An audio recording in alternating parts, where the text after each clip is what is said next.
Alright, so the problem that I got was to return the sum of a list of numbers, but whenever I get a 6, I would stop adding, and whenever I get a 7 that comes after, it would start adding again. So that's the problem.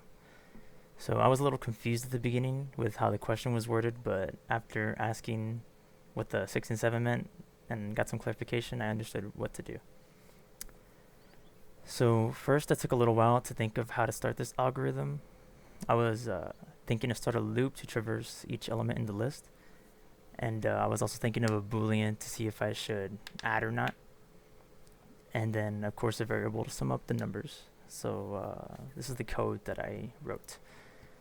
So I started with the variable sum is equal to 0, and then I made a boolean just called tf for like true and false, and then I started the loop. So for I in range, and it traverses the length of nums, so the length of the list. So first I thought we need to make sure and see if I should count or not. So I immediately check. So if nums at I is equal to 6, then it's gonna be false. So else, if nums at I is equal to 7 and it's false, then we're gonna turn it to true and they'll start counting again. So at the very end, it'll be else if tf is equal to true, then we will like add up.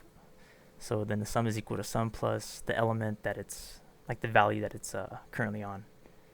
And at the end of all that, it'll just print the sum. So I think it's pretty simple. And I made some test cases right here. So this 1 plus 2 plus 2 should equal 5.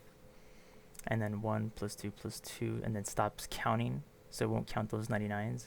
And then a 7 will just stop counting, but there's nothing after it, so it'll still equal 5.